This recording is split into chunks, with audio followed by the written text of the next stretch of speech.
Hustle and Align helps ambitious women feel confidently, authentically, and passionately aligned so that you can step into your power, find your purpose, and truly thrive in all areas of your life. Using a holistic healing approach, we talk all things business, career, relationships, money and finance, personal growth, health, your higher purpose, manifestation, self-love, and spirituality. No table is left unturned as we give you the tools to deal with the daily hustle and bustle of life.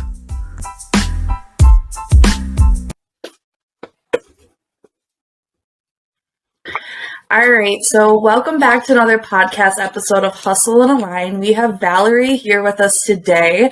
I'm super excited because I know if you guys listen to my podcast, I did lose her episode that we recorded before, so she was kind enough to come back on, which I'm so happy about. So Valarie, if you could just introduce yourself, who you are, what you do, and everything like that. My name is Valarie Iosue. I am 41 years old. I live in Collingswood, New Jersey. I am a mom of 4. My youngest will be 9 in a couple days, and my oldest is 15.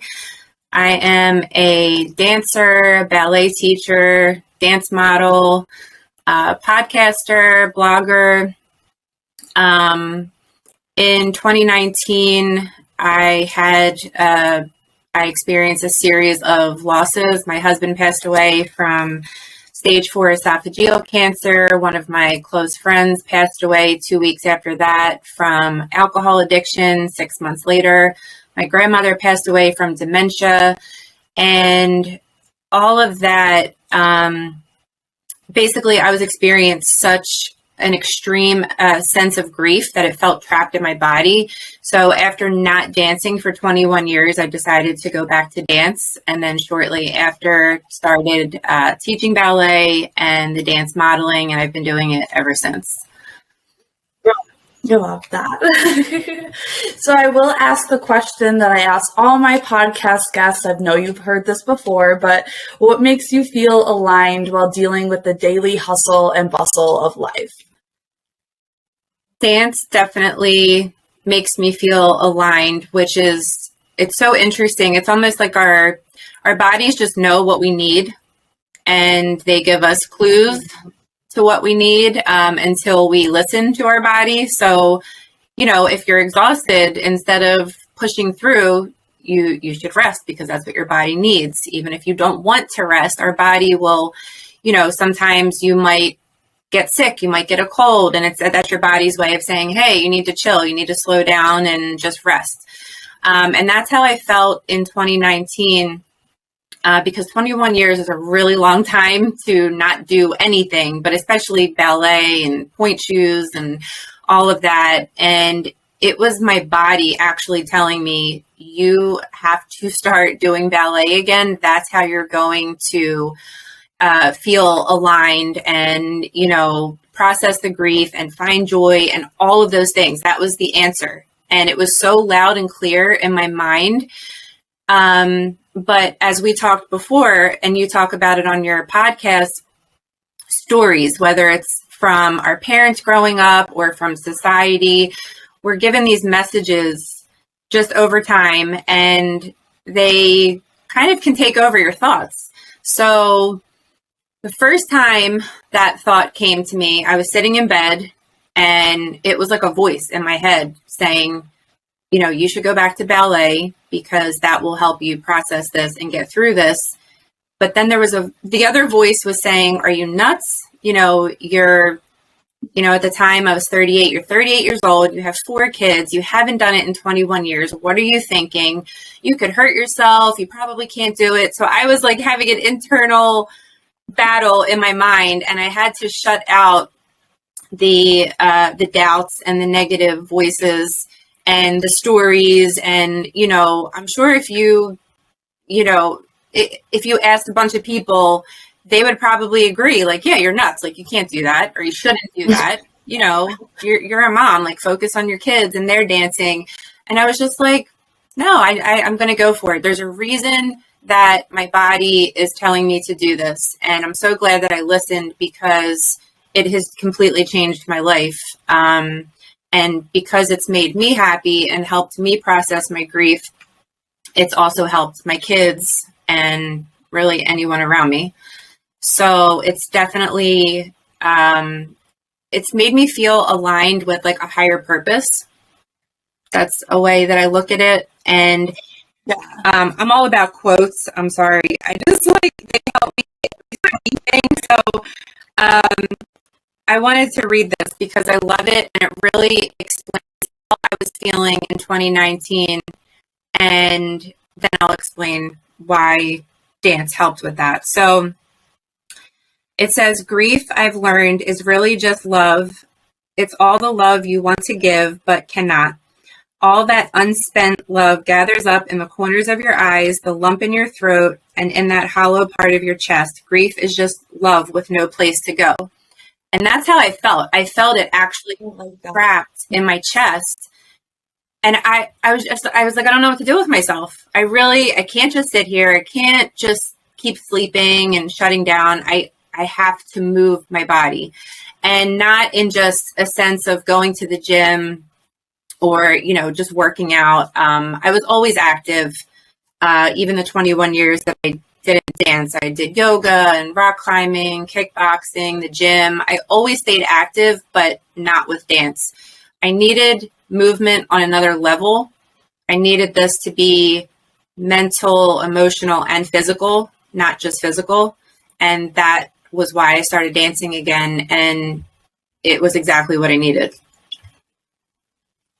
So when you first started dancing again, was it easy for you to jump back into ballet? Was your body like, what the fuck? Was it like painful, or was it just like an easy process? That's a really good question. It was easier than I thought it was going to be, because I think I just mentally prepared myself for the worst case scenario, worst case scenario, but hoping for the best at the same time. So I knew realistically, I was 38 years old. I did have 4 kids. I, haven't done that with my body in 21 years. But it came back a lot easier than I thought it was going to. And especially because I jumped right back into dancing on point. I immediately bought a new pair of point shoes. And I started taking private lessons with the owner of the ballroom studio that my older kids have been going to for almost 9 years. And, it's funny. I look back at the videos from my rehearsals and my first couple months of private lessons with her. And, they're a little rough around the edges. It's not like I just was perfect after not dancing for 21 years. But when I see the progress from week to week, it really, I guess, muscle memory, because I did it for, I started when I was 2 and I stopped when I was, I think, 16 or 17. So 15 years, there's definitely going to be some muscle memory there. And it definitely was a lot better than what I expected. I'm not trying to sound dramatic when I say this, but it's just how I feel. I feel like it saved me. I'm getting emotional now. It did save me, because before I started dancing, like I mentioned earlier, so my husband passed away April 25th of 2019. And then one of my best friends, Sarah, passed away 16 days later. So after, they were so close together, and I didn't even start processing my husband's death when my friend died. And it was just overwhelming. It was just too much. So for a few months, I did just sleep. I slept a lot, and I needed it. I needed to do that. But then I had a moment where I sat up in bed and I just thought, I'm done with this. I needed that. That was very healing. But what am I going to do now? And that was when the thought came to me that I just needed to dance through this. And it's a perfect time to mention that my website and my podcast are called Dancing in the Rain with Valarie, because literally, like very literally, dancing helped me get through the storms in my life, whether it was the losses that I experienced in 2019 and then even COVID in 2020. Was very awkward and really hard for everybody. My kids were home for remote learning. I was still teaching at the studio, but it was just the owner and me there. Everybody else was on Zoom. So, but I was still moving and still dancing, and it helped me get through that. And then last year, actually, tomorrow is 1 year since my surgery, my double mastectomy. So tomorrow is exactly 1 year that I will technically be cancer free. But it helped me get through that. I danced all through my cancer treatment. So I look back and think, thank God I listened to that little voice telling me that I needed to go back to dance, because in that moment it was to help process grief, but then it helped through the pandemic, and then it helps through cancer treatment. And I know moving forward, it will help me get through anything else that happens, because stuff will inevitably keep happening. It's just life, but it's my thing. Everybody has a thing, and my thing is dance. And that's what gets me through everything. And to answer your question, because that aligns me with my best self and my purpose and makes me feel balanced and healthy and happy, then that helps me be a better mom to my kids. They see that I'm happy and healthy, and all 4 of my kids dance. So that's something that we share. I love teaching. I love the dance modeling. It's like a dream, to be honest with you. And it's crazy because I come in contact with so many adult women, and they see what I'm doing. And I've had people take my class or other classes at another studio that I go to, and they'll tell me, I didn't think that I could or that I should, but I saw you doing it and I went for it. And that makes me so happy. Even forget about the dancing, like the dance modeling. I started modeling at the most bizarre time ever. I never did modeling when I was younger. My first photo shoot was actually after a double mastectomy. All of my radiation treatments were done, and I just recovered from COVID. And I did my first photo shoot, and then I was hooked after that. I loved everything about it. It got me in touch with the creative side besides dancing, just modeling in point shoes and doing ballet modeling. And so it's been, close to a year, because I started last August. So it's just crazy, but to me, I love it because it's empowering and it's inspirational to other people. If I can start modeling when I'm 40 years old and have 4 kids and just went through breast cancer treatment, then you can do anything, anything is possible. If it's because I started as a toddler, and danced, till I was like halfway through high school.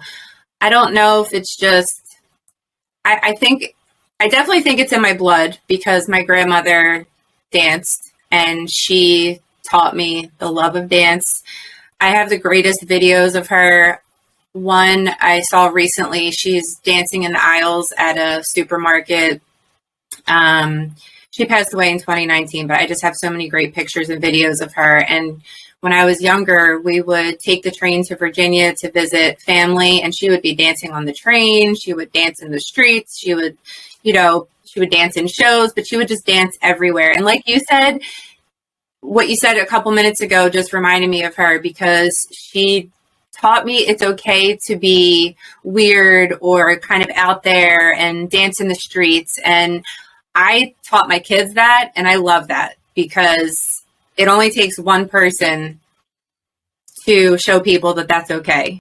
And secretly, everybody wants to do that, but they're thinking, oh, I care about what everybody thinks, and they'll laugh at me or they'll point at me. Or, who cares? So I just grew up watching her And it's just like I grew up always knowing that dance brought me joy. And even though I didn't do ballet for 21 years, I've always danced at parties or clubs. I've always still loved dancing in general, just any type of movement to music. I just love dance, all kinds of dance. But I didn't do ballet for 21 years. And I just knew that for me, that's what my body needed. Now, that being said, movement in general is medicine for everybody. So that's something that I always want people to understand, is that not everybody listening to this wants to do ballet. It's a very specific type of dance. And even dance is a very specific kind of movement or exercise. But movement in general is medicine, and everybody needs to move. Everybody. So ballet might not be your thing. Dance might not even be your thing. I know a lot of adults are into Zumba. I think it's fun. I'm not good at it. It's almost like the only kind of dance I am good at is ballet. I've taken hip hop classes. I try my best. I'm not good at it. I'll still do it. It's fun, but it's not my thing. Everybody has a thing. So it's really important for people to find something that they enjoy doing, that they're moving their body, whether it's walking, running, doing stuff at the gym, an activity, rock climbing, rowing, anything where you're moving your body is really important. And I wanted to mention, I recently took a radical remission workshop online, and I was introduced to the book and the concept when my husband was battling cancer from 2018 to 2019. Somebody gave me the book, and then there was a follow-up book called Radical Hope. And so the gist of it, without getting too deep into it, there are 10 healing factors, and I'm just going to read them really quick. So Dr. Turner's 10 Radical Hope healing factors that are the foundation of the healing protocol. Number 1 is exercise. Spiritual connection, empowering yourself, increasing positive emotions, following your intuition, releasing suppressed emotions, changing your diet, herbs and supplements, having a strong reason for living, and increasing social support. But the reason I'm mentioning this is because we're talking about some people that have stage 4 cancer. And this is a book talking about, these are 10 healing factors where people have either a combination of conventional treatment and alternative therapies, or just with this. But number 1 is exercise. That's how important it is. So it could really be the difference between life or death. And not just for people battling cancer, really just health in general. You have to move. And as I mentioned before, it's not just physical, it's also mentally helps you, emotionally helps you. Movement is a necessary part of life. Another thing that it's just something I always see online, and I love it. It says, if exercise was a pill, it would be the most prescribed drug on the planet. I love that. I recently took, and I just loved the teacher's message, because I think it's really common. I think a lot of people do this, and I know that I do it, especially if I'm home. I will tell myself, sometimes I do have the time. I do have a full hour, and I'll do whatever I had set in my mind. I'll have my weights out and my bands and my mini trampoline, my rebounder, and I'll do exactly what I planned for that day. But there are a lot of days, probably most days, where I can't work out straight through for a full hour or for a half hour or whatever I told myself in my mind, or I don't have the energy. Like you just said, there are days where I'll tell myself, well, since I don't have the energy to do yoga today or lift weights, then I'm just going to do nothing. And her whole point was, you can always do something. Even if you just start stretching in the morning and reach for your toes, or just a little bit of stretching. And then it's it's amazing because once you start doing that, you kind of want to keep going. But even just little movements here and there throughout the day is better than nothing. So that has helped me a lot. I feel like even like 10 minutes, sometimes it's like I don't have a time for an hour workout, but even just that 10 minutes in the morning makes a huge difference for like how the whole rest of my day is going. And I've noticed that like I have less energy on days that I don't get any movement in, which you'd think would be the opposite way, but yeah, it's so important. So I would love to know, since I know you teach adults dance, to talk a little bit how adults can get into more dancing. What would it be like to work on a first class for the first time? And what you would say to someone who's like, I want to try this, but I feel like I'm going to look like an idiot. So I teach a class on Saturdays, and there are adults that take my class. The majority of the class, they're mostly teenagers that are ballroom and Latin dancers. But the class that I take on Monday nights at another studio, it's just adult ballet. And so I've seen a lot of adults come and go, and a friend of mine takes class with me. But it's very interesting because I've been going there probably 2 years. So I've been consistently doing ballet there for 2 years, and obviously I have a history in ballet.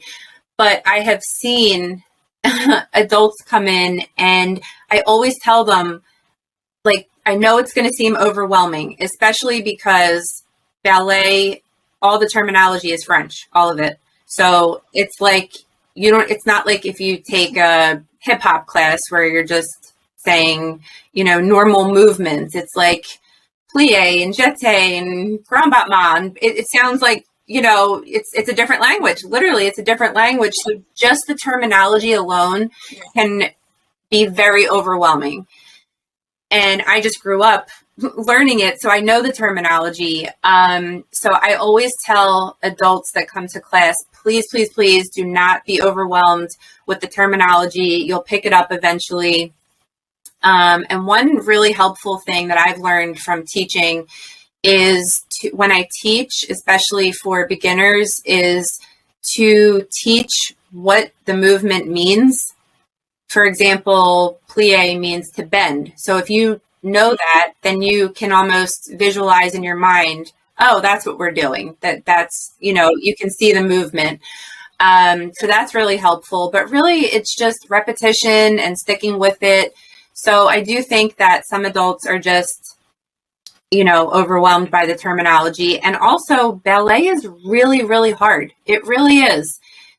So number one, you have to like it, right? Like, we're not going to do anything difficult if you don't like it, because there's no point. So, if you go to class and you like it, then you should stick with it. If you don't like it, there's no point. It should make you happy to do it. So there are 2 women in the class who were complete beginners, never did ballet before, completely just started at the studio, and they've stuck with it, and they're amazing. And, I'm just so proud of them, that they stuck with it, because I know how physically demanding it is. And I know just learning the terminology is very difficult, and they have improved so much. Like, I love watching them dance. Like, watching them dance makes me happy. And a friend of mine, she reached out to me when I started teaching, and she said, hey, are you teaching at the studio? She also danced when she was younger, and I think stopped when she was a teenager. And again, I just kind of was that little voice arguing with the other voice in her head, the stories in her head, telling herself, I'm a mom, I'm too old, I can't do it, I shouldn't do it. And I just encouraged her to do it, and she did, and she's been doing it for years now. We've done recitals together. And so I would just encourage, a lot of the women in my yoga class have said, I really want to try ballet, but they're scared. They don't want, they think they're going to look stupid, or it's too hard, that they can't do it. And I just keep telling them, you have to try it. Just try it. What's the worst that can happen? I teach all levels, and the class that I take on Mondays is also all levels. So I just think if there's a voice in your head, if there's any interest in ballet, you have to try it. Because there's a reason that you're thinking about it. It's a very specific kind of dance. So if somebody is thinking about doing it, you should definitely try it. Yeah. So what do you love most about like just teaching in general? What's like what lights you up the most about being able to teach others? Ballet just makes me so happy that sharing that with other people makes me happy. I think it would be like that with anything. If somebody really liked painting and you were teaching people how to paint, it's just, I just love it so much that I guess because I'm passionate about it, it's so much fun for me to teach. And I put my own spin on it, which is really fun. So I don't play classical music in my class. Once in a while, I'll throw in a little Swan Lake or, Nutcracker music. But for the most part, I play, pop music, upbeat music, stuff that I like, stuff that my students like. We're still doing the classical ballet movements, but to music to keep everybody engaged. I grew up only dancing to classical music, and I still love it and appreciate it so much. But I don't want them to think, oh God, I have to go to ballet and we're going to listen to classical music. I have to keep them engaged and, keep them. It's supposed to be fun, and I want them to have fun, and they do. We have a lot of fun in my class. So the class that I go to on Mondays, that teacher also plays really awesome music. So that helps. Yeah, I like that. I like having something different because especially nowadays, everyone's straying away from the normal, what is the general idea of things, and they're trying to create something new and different and adding it or even making it more open to how society is today. And I think that's so important, especially because you might lose some interest in people who are just listening to some classical music. I'm not a huge fan of classical music. So it's that would music be is a really important aspect to any type of class. I realized I used to do hot yoga at a studio, and you walk in and it's 100 degrees. You're immediately hot, and then it's really intense, and I love it. Yeah. But they used to play really good music, and the music would help me through the extreme sweating and how intense the class was. A good song would come on and I'm like, I got this, I can do this. And then at one point, I guess they went on some kind of retreat, and they came back and they said, we're not going to play music anymore because they taught us on the retreat that you're supposed to just go inward. And I'm like, oh no. And I stopped going because there was just no music anymore, and the music was what helped me get through it. So I started doing booty yoga. It's BUTI. Yeah. People always ask if it's BOOTY. It's BUTI. Really awesome form of yoga that I've been doing for a couple of years. And one of the best things about it is the intense music. If you look up a booty yoga playlist, it's intense and it makes it fun. Yeah. So I look forward to going to booty yoga, number one, because it's a very intense form of exercise, and it's really, really fun. It mixes, tribal dance with yoga, with all these different things. But the second thing I love most about it is the music. I actually look forward to listening to that type of music, and it's really loud, and it just gets you pumped. It's awesome.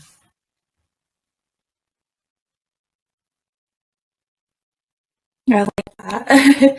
I would love to know too more. You mentioned that you boxed as well. I would love to know how you got into that and if it's actually helped you with your dancing. Because I know a lot of the times football players will take ballet, boxers will do ballet, or ballet dancers will go to do boxing because it actually helps them get stronger and balance and everything like that. So it's funny that you mentioned football players because I was recently in a music video, a rap music video. I was dancing in point shoes in the video, and we were in between takes, and I said to the artist, I was looking at his sneakers, and I said, do you want to switch shoes? Like switch sneakers and point shoes? And he started laughing, and he said, no way. He said, when I was in college, I did football. They made us do yoga and ballet. He said, it was so hard. I would never do it again. And that's what I mean. It is very physically demanding, but it's awesome. So as far as the kickboxing goes, I was in high school, and as I mentioned, I was dancing for 15 years at this point, and I watched a kick fighter movie with my dad, and I don't know what happened, but I swear, like, I immediately just wanted to start kickboxing. I just watched it, and I was just amazed, and I wanted to try it. So, of course, everybody thinks I'm nuts at that point, because I was doing ballet for 15 years, and I'm like, you know what? I just want to do kickboxing now. And they're like, what? But there was a gym, I don't know, like it was a couple blocks down from my high school. And so I started working at the front desk, and I started kickboxing there.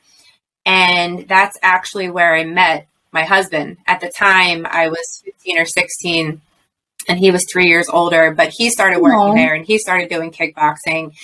And it was funny, because since I was dancing for so long, my arms are really tiny. I'm tall and kind of skinny. So if I punched people, when I was sparring, when I punched people, it didn't really hurt, because I don't really have big muscles. But my secret weapon was my kicks, because I could kick you in the face and keep you away from me, because my leg would go, it didn't matter how tall you were, I could kick you right in the face. And so, Mark, for example, he always had huge, big muscular arms. So when he sparred, if he punched you, you're going to get hurt. But he couldn't even kick up to my knee. So everybody has their strengths and weaknesses. And because I was flexible from ballet, that's what I used to keep people away when I was sparring, were my kicks. I still occasionally take kickboxing classes. I love it. And when I taught a fitness class in 2020, it was mostly through Zoom because of COVID, but there were a couple people that would come in the studio for class. It was really awesome. And it goes back to what you said about putting your own spin on things. I put together a fitness class that was a combination of traditional fitness with weights, kickboxing, ballet, and yoga. And I really have never seen anything like it. I probably should come up with a name for it and start this whole new thing, but it was really cool, because I just put it all together. So 1 minute, we're doing kickboxing combinations, and the next minute we're doing, releves to build up our calf muscles. And then the next minute we're doing crunches, and then we're doing tree pose. And it was just a combination of everything, and it kept it interesting.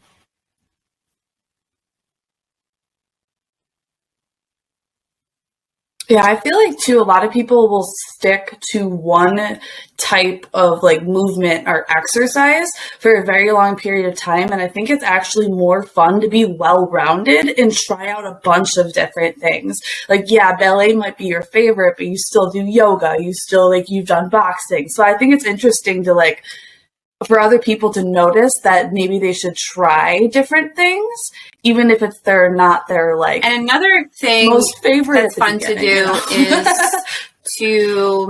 so instead of, going to a bar and just sitting there and drinking, to get together with friends and do something active.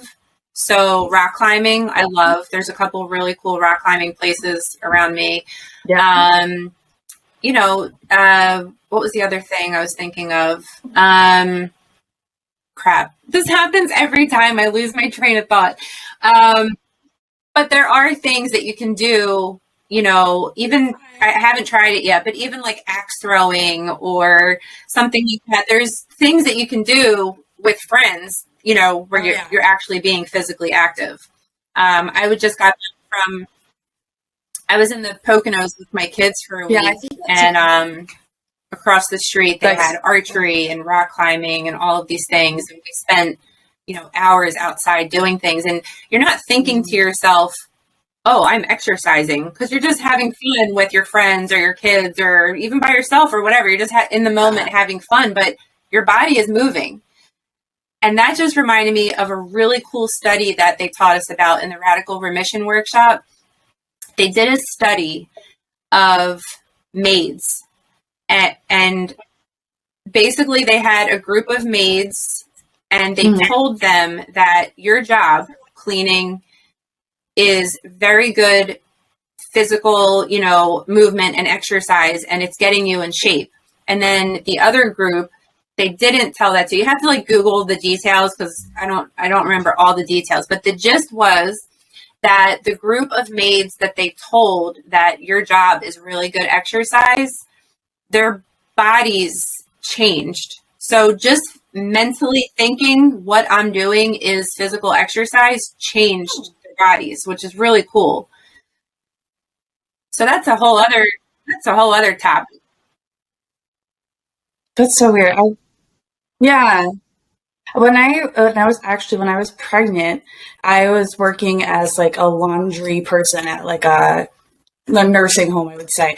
And I was like, I thought it was exercise because I was pushing these like heavy carts, and I was like 8 months pregnant, like not giving a fuck, just like going full bore. But I was actually in the best shape of my life while I was pregnant, which is, I never thought I would say that. Like, but I was like, and when I popped my daughter out too, like my stomach like instantly went like it just flat. Shows, it was like really crazy. But that study and what you're saying just proves how much our minds affect things, how much our minds affect our bodies. Yeah. So the maids that were at work thinking, hey, my job is getting me in shape, they did get in shape. And then the other ones that thought this is just my job, I'm not getting in shape, they didn't. It's crazy.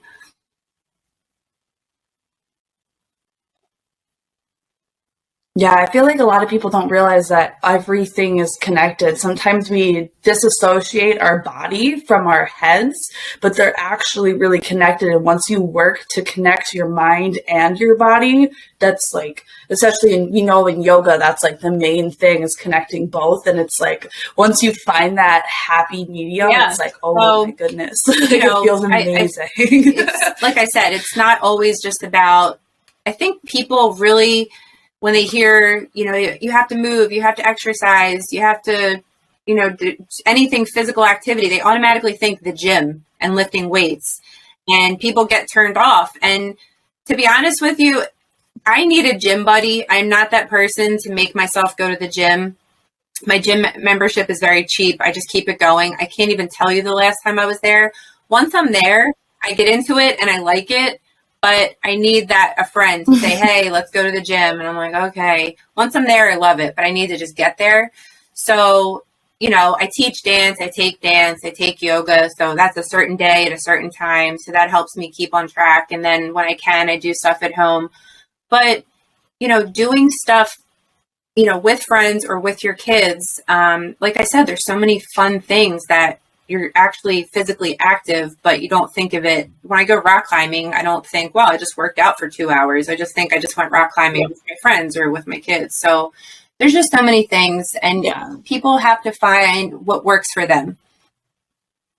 That's the important thing. You don't want to, it shouldn't be a punishment. Yeah. You shouldn't think, I have to go to the gym because I have to lose weight and I have to get in shape. You should think, what can I do to move my body that I also, it will help me lose weight or help me get in shape or just keep me healthy in general, but something that you enjoy. And I really believe that there's something out there for everybody where you can move your body that you enjoy doing that will keep you healthy. You just have to find what it is. I like that you brought it up. It is not as a punishment, because a lot of times there's a lot of bad body imaging where women are like, well, I ate too much, so now I need to starve myself for the next whatever hours and go for like a 2-mile run. And exercise should really come from a place of like power and purpose, and just like making yourself feel good and honoring your body, loving your body. And I think that's so important, because when we're doing it from that place of like lack and scarcity and like because we're afraid that we don't look good enough, I think it's so important, because It's not a Right. good place And to then, come from as a punishment. and if it's something that you don't enjoy and it's a I don't punishment, like that. then Like, you're I not hate going to that. stick with it and you're going to dread doing it.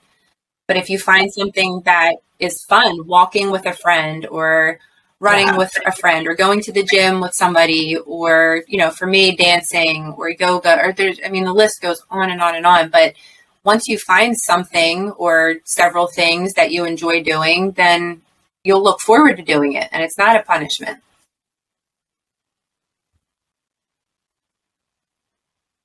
Yeah, I think it's too really important to find like a routine. Like you said, it's easier to go when you have this exact time. So I feel like going to classes is sometimes easier for people because they're like, oh, at 7 o'clock, I have to do this. Where if they're like, well, I don't really have to go to the gym, but I could. And then they don't because it's not like a set time. I even do that with at home. I do a lot of my workouts at home and I'm like, well, I can push it off I'm that later. person that and then needs it's later and I classes. don't get it I done. need to know that I have to be at this studio at this time. And, you know, I enjoy it, but I need that, what's the word I'm looking for? I just need that structure. I need to know I'm the person that needs a class. I want somebody to tell me, you know, when I teach, obviously I'm doing it with the kids, but when I go to ballet and when I go to yoga, I just like the teacher telling me what to do and I do it.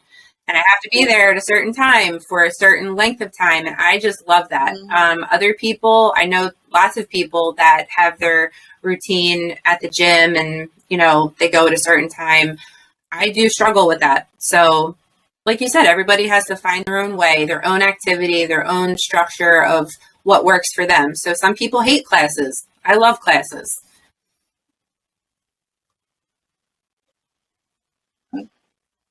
I like the motivation of having a class too, like a teacher there. And then since there's other people in the room, you don't want to look like an idiot. So you're trying really hard and you're like pushing yourself more. And then the more you push yourself, everyone else is pushing themselves more. And like the vibe is just better. And so like, yeah, especially when you're like home alone, you're like, just like, okay, I'm doing this. Like no one's holding me accountable. I could just lay here on the floor and watch the video if I want. It is hard to work out. I've done that before.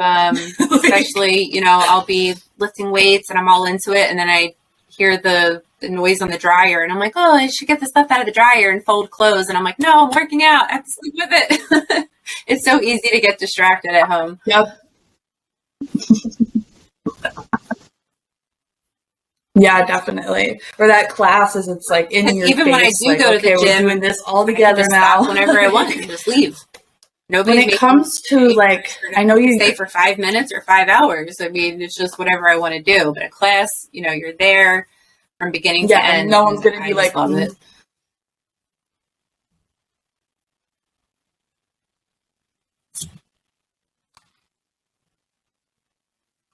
Yeah.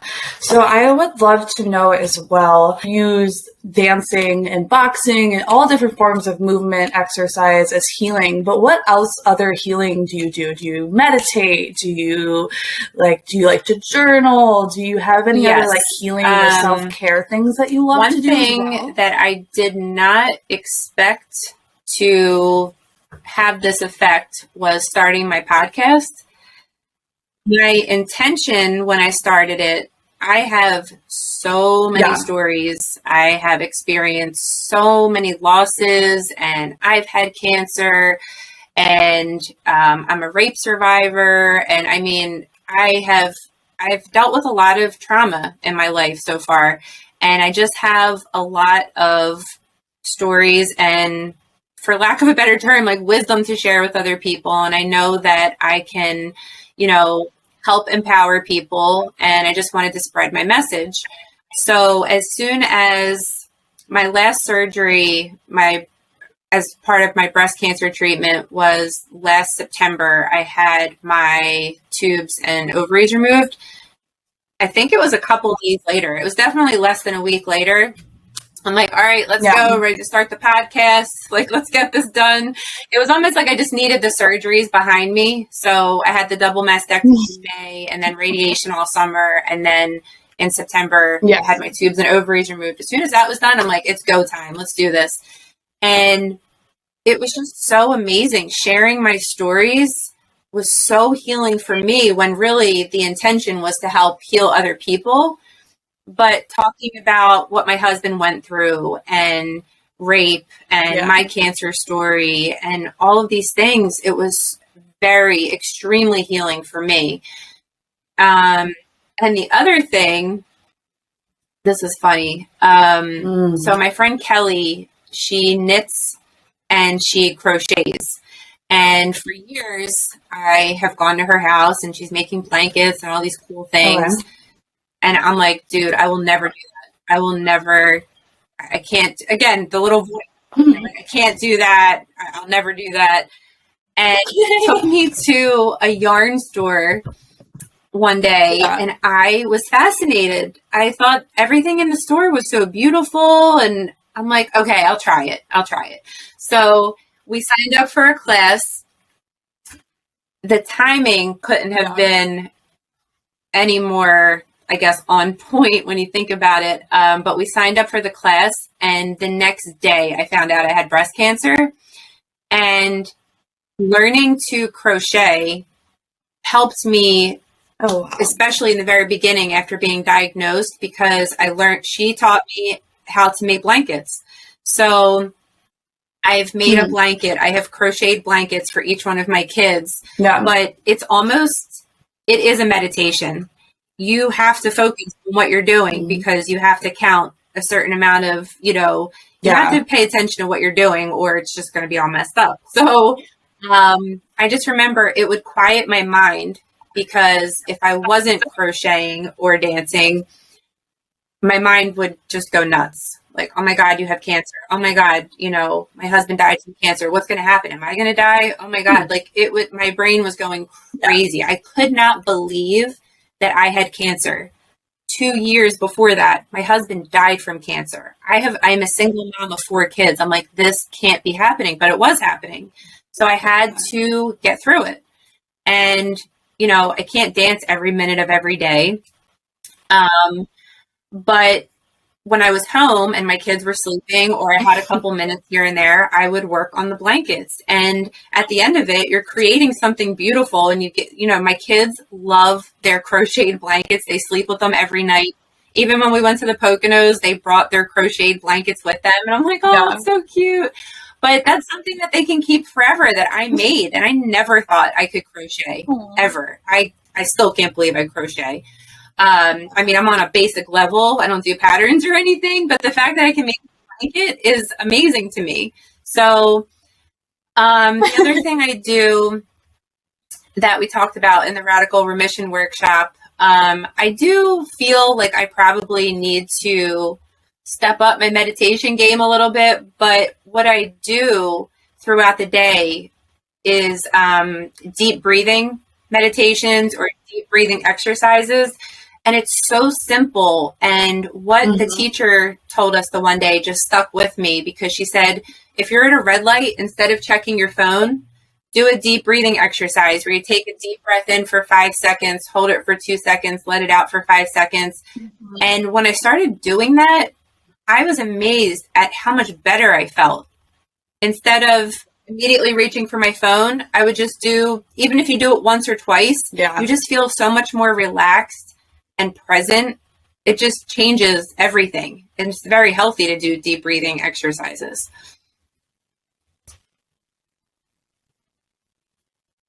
Yeah.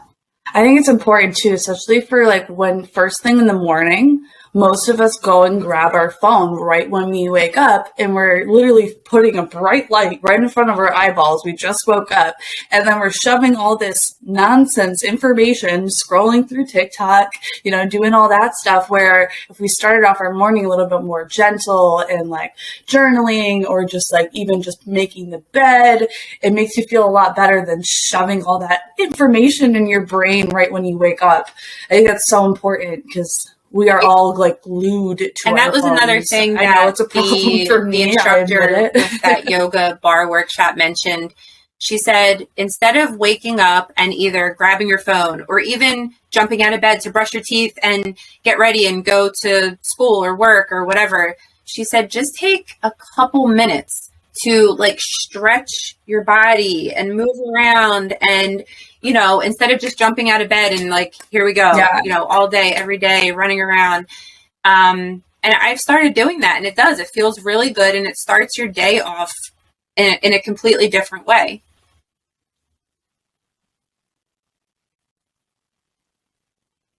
Yeah, I feel like when we jump right out of bed, we start our day off with like the stress automatically because we're like, okay, let's go.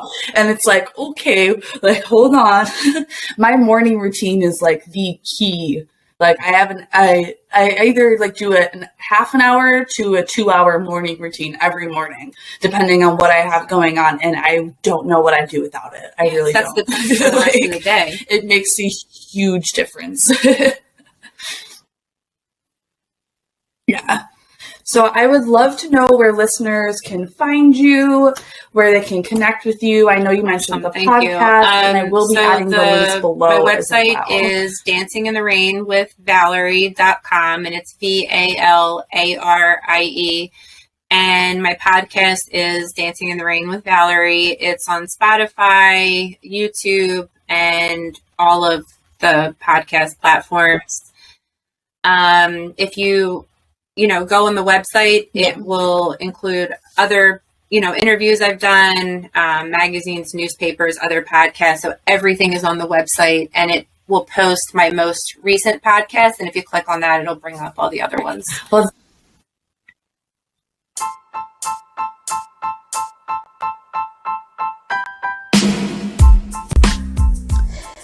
thank you so much for tuning into this podcast, and we are so happy to have you a part of this holistic healing community. If you love what you heard today, make sure to share with us on Instagram and leave a review. And I hope you have a wonderful day, my sunflowers.